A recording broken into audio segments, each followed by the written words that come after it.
Bonjour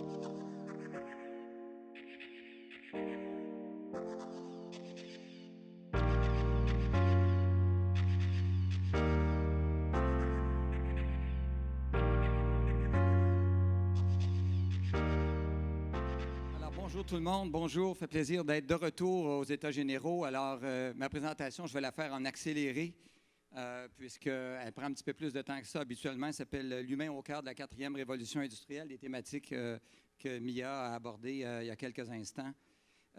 J'aimerais remercier nos commanditaires, la CSN, Jobilico, le CRIC et Cégep et compagnie pour leur appui. La première chose que je veux vous dire, c'est ce qu'on risque de perdre si on est du mauvais côté de l'équation, d'avoir mis l'humain au centre de cette transition numérique-là, de cette révolution industrielle-là qui est avec nous. Puis ce qu'on a à perdre, c'est quelque chose d'extraordinaire. Le secteur manufacturier est champion de tout ce qui compte au Québec actuellement. Champion de la classe moyenne, puisque le salaire moyen dans le secteur manufacturier est 23 % supérieur à l'industrie des services. Champion de l'innovation, 1 $ sur 2 en innovation au Québec est dépensé par le secteur manufacturier. Champion des finances publiques, 13 milliards de dollars remis à nos gouvernements, dans les coffres de nos gouvernements tous les ans, fédéral, provincial. Et il ne faut pas oublier 475 000 emplois directs, deuxième plus important employeur. Et ce qui est plus extraordinaire encore, c'est l'effet indirect pour 10 emplois manufacturiers. On créait 6 emplois dans les services il y a 5 ans. On crée 7,5 emplois dans les services. Alors, un déclin du manufacturier veut dire un déclin des services. Il va falloir s'habituer à ça. Et quand on crée des emplois manufacturiers, ce sont des emplois de services que l'on crée aussi. Champion des exportations, hein, comment on enrichit la société québécoise, c'est avec nos exportations. Il faut exporter plus. Et encore aujourd'hui, malgré tous les efforts d'exporter davantage de services, plus de 70 % de nos exportations sont dans les produits manufacturés.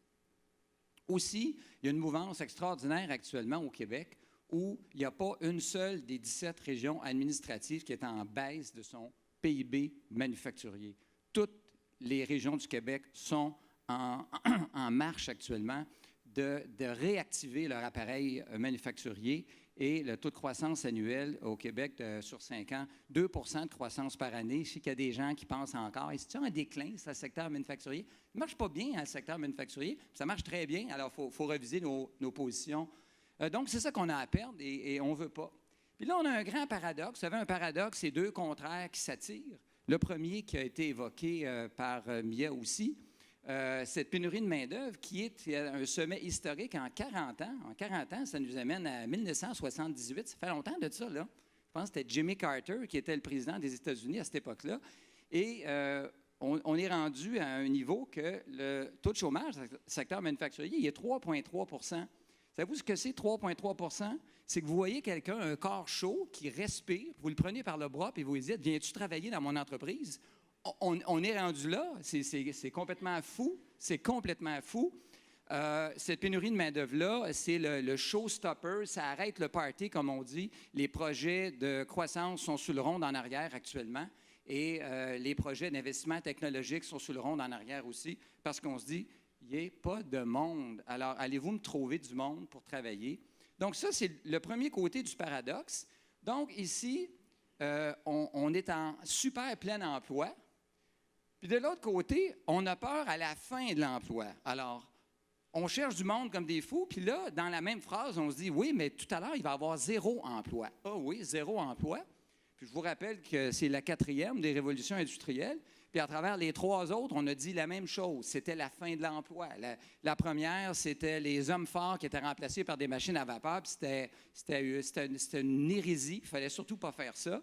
Mais ces personnes-là, ils ont été replacées. Dans la deuxième, la chaîne de montage et tout ça, ça a amené une spécialisation du travail qu'on n'avait pas avant. Ça, c'était mal vu aussi.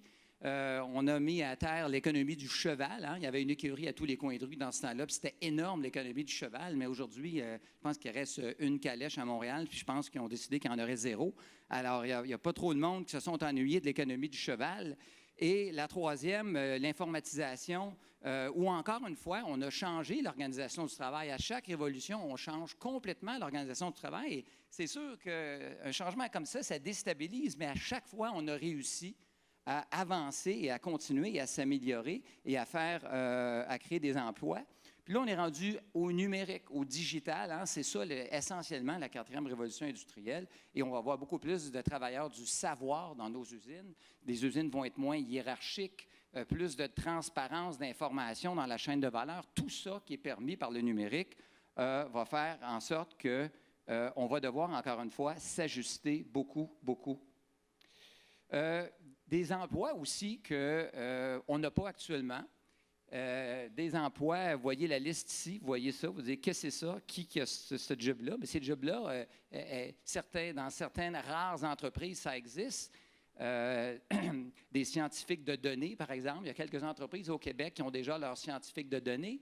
Et je vous rappelle que dans nos 10 plus grands manufacturiers au Québec, la firme CAE a annoncé la création du poste de chef de la numérisation de l'entreprise, un poste qu'on voit en Europe, qu'on voit un peu partout, où les entreprises pensent 15, 20, 25 ans en avant, comment on va carrément digitaliser nos opérations.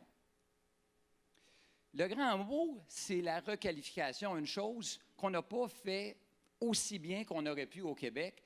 Et on a le devoir et l'obligation de réfléchir sérieusement à comment on va requalifier les personnes qui sont dans nos entreprises actuellement manufacturières et amener ces personnes-là à pouvoir occuper d'autres postes, à pouvoir utiliser leurs compétences à d'autres types de travail.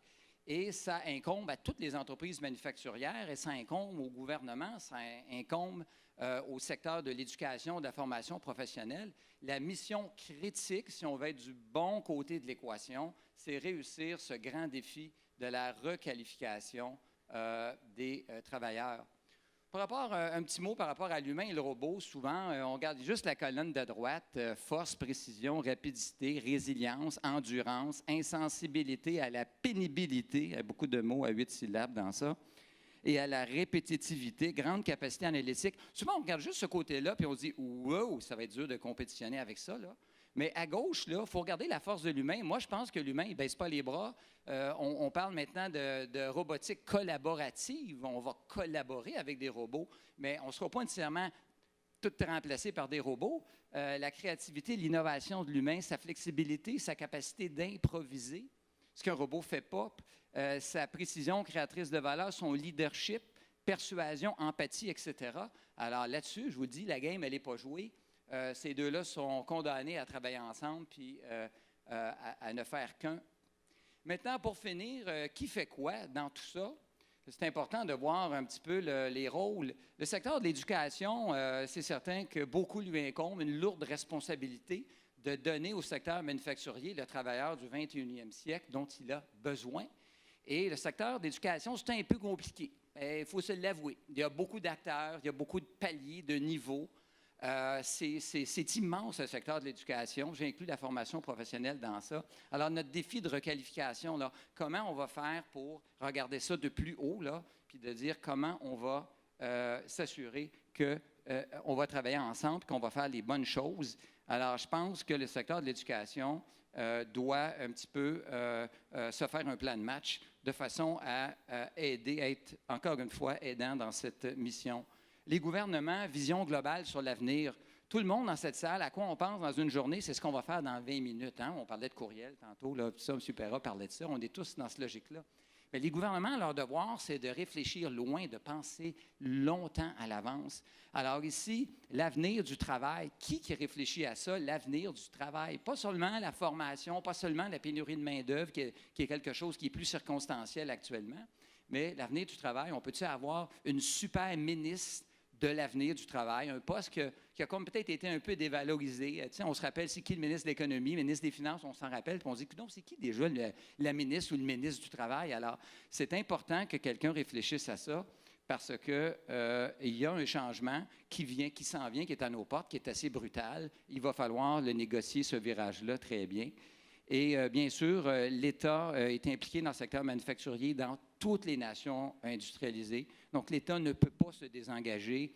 La vague manufacturier innovant, comme on l'appelle au Québec, c'est notre version du 4.0. Elle doit continuer absolument. Les manufacturiers se donner une vision, un plan de match. Les manufacturiers sont dans l'attentisme actuellement. C'est souvent un gros sourcil, tu parles de ça, là, puis un peu comme ça, là. C'est-tu pour moi? J'attends-tu que l'autre le fasse? Je pense m'attendre un peu. Alors, attendre n'est pas une bonne idée actuellement. Des fois, on dit la technique des petits pas, j'entends ça souvent. On va faire un pas à la fois, d'accord, mais des petits pas rapides. Parce que quand on va avoir des entreprises européennes avec notre accord de libre-échange qui vont maîtriser ça, elles vont livrer un produit de meilleure qualité, plus rapidement, à meilleur coût. Alors ça, quand tu vas avoir des concurrents qui maîtrisent l'équation 4.0, ça va changer. Les partenaires de services, toute la chaîne de services est en train de s'organiser actuellement. Les entreprises manufacturières se dire à qui je parle, je commence par quoi, quel genre de service ai-je besoin pour me mettre en mode de transformation numérique. Et heureusement, beaucoup de l'écosystème d'affaires du secteur manufacturier, qui est très riche, qui est nombreux au Québec, est en train de s'organiser et les entreprises ne seront pas seules pour faire ce virage. Alors moi, je fais partie des optimistes. Je suis certain, comme ça a été fait avant, qu'on a parlé de cohésion sociale, Mme Charbonneau en a parlé, le modèle québécois, je pense, est idéal, qui ressemble d'ailleurs à certains modèles européens. Je suis certain qu'on va négocier ce virage-là de la bonne façon. Et je vous remercie beaucoup pour votre écoute. Merci.